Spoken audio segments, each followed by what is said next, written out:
नमस्कार दोस्तों, स्वागत है आप सभी का हमारे इस न्यू वीडियो के अंदर। आज की वीडियो में बात करूंगा गुड फ्राइडे के ऊपर। शुरू से बात करेंगे इसके प्रारंभ की, बलिदान की, महत्व की। तो चलिए शुरुआत करते हैं।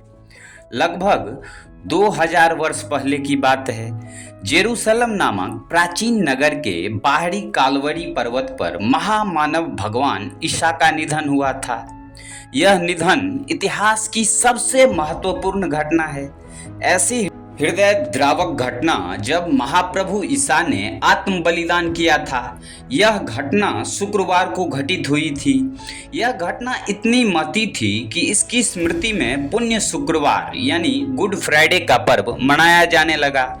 इस घटना की पुनीत स्मृति में संसार भर के ईसाई बड़े ही प्रेम और श्रद्धा के साथ यह त्योहार मनाते हैं। महाप्रभु ईसा जीवन भर प्राणियों के बीच प्यार लुटाते रहे। दलितों और दीनों पर तो उनकी विशेष कृपा रहती थी, फिर भी उनके अपने लोगों ने ही उनका क्रूसीकरण, सलीब पर वध किया। बड़ी विचित्र बात है, उन्हें सलीब पर लटकाने की कथा बड़ी ही मर्मभेदी है। फिलिस्तीन के धर्मगुरुओं को ईसा की लोकप्रियता सह न हो सकी। उन्हें लगा कि यह व्यक्ति उनका आसन छीन रहा है। ईसा के 12 प्रधान शिष्य थे। प्रधान याजकों ने ईसा के उन्हीं 12 शिष्यों में से एक को बहकाया। उस शिष्य का नाम यूदस था। यूदस ने चांदी के 30 सिक्कों के लोभ में ईसा के विरोधियों से कहा कि मैं जिसे चूमूंगा उसे तुम लोग ईसा समझ लेना। यूदस के लिए महाप्रभु ईसा ने कहा था, धिक्कार है उस मनुष्य को जो मानव पुत्र के साथ विश्वासघात करता है। उसके लिए भला होता है यदि वह जन्मा न होता।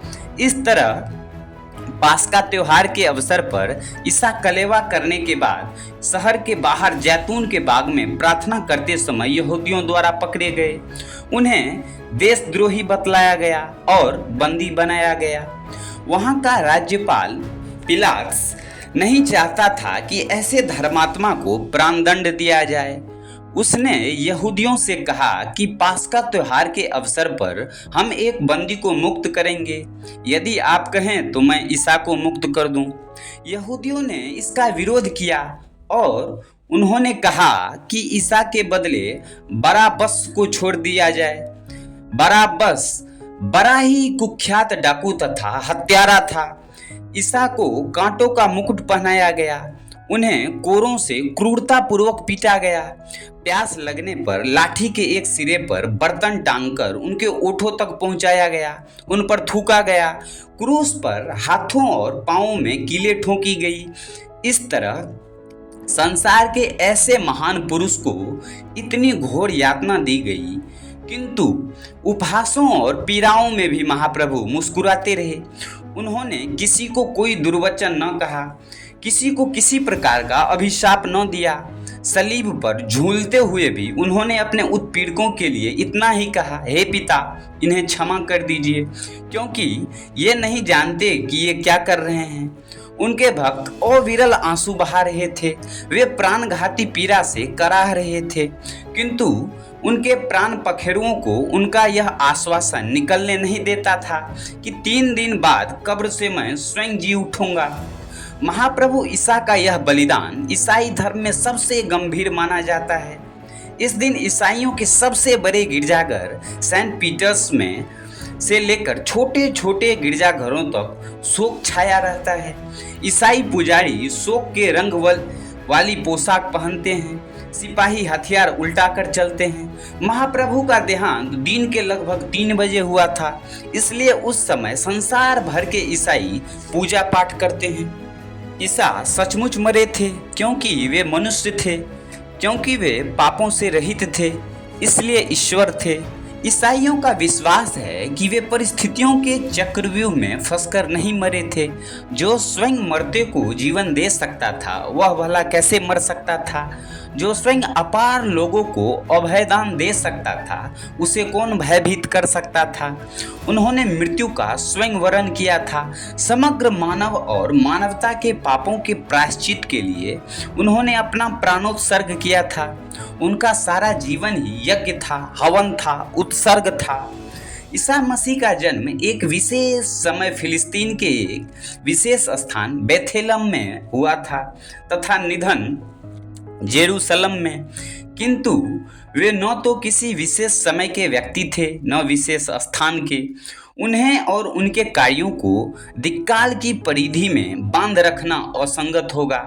वे ऐसे पुरुषोत्तम थे जिन्होंने स्थान और समय की सीमाओं का अतिक्रमण किया था। ईसा सारी मानव जाति के हैं। मानव जाति जो उनके पहले थी, जो उनके समय थी और उनके बाद आई तथा आएगी, वे सभी वर्णों, सभी जातियों, सभी स्थानों के लिए समान रूप से पूज्य हैं। उनका बलिदान सबके लिए था।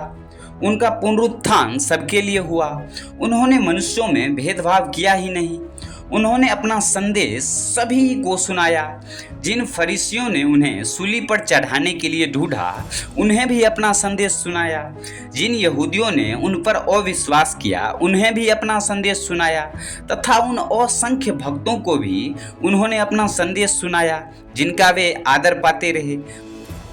उन्होंने अपनी अनुकंपा का अभिषेक न मालूम किसे किसे कराया। बीमारों को चंगा कराने, मृतकों को प्राण लौटाने तथा निराश व्यक्तियों को उत्साहित करने में उन्होंने कोई कसर न की। वे पापियों को सदा क्षमा करते रहे। यही कारण है कि उनके बलिदान के बाद ही बारथोलोमी, थॉमस, पॉल, पीटर जैसे शिष्य संसार के कोने कोने में उनके अमर संदेश सुनाकर मानवता का कल्याण करते रहे। महाप्रभु ईसा ने सारे संसार का पाप अपने पर ओढ़ लिया और उसके परिशोधन के लिए उन्होंने अपना बलिदान किया। यही कारण है कि उनका बलिदान दिवस गुड फ्राइडे केवल ईसाइयों के लिए ही नहीं वरन समग्र मानव जाति के लिए ही महान पुण्य दिवस बन गया है। तो दोस्तों, ये रहा हमारा आज का वीडियो ऑडियो बुक जो कि था गुड फ्राइडे के ऊपर। आशा करता हूँ कि ये वीडियो ऑडियो बुक आप लोग को जरूर पसंद आया होगा। यदि पसंद आया हो तो प्लीज़ वीडियो को अधिक से अधिक लाइक, शेयर, सब्सक्राइब और कमेंट ज़रूर करें ताकि हमें भी मोटिवेशन मिले और आगे हम इसी तरह के और भी कंटेंट आपके सामने लाते रहें। फिलहाल आज के वीडियो में इतना ही। मिलेंगे आप सबों से फिर कल किसी न्यू टॉपिक के साथ, न्यू ऑडियो बुक के साथ। तब तक के लिए थैंक्स फॉर वॉचिंग।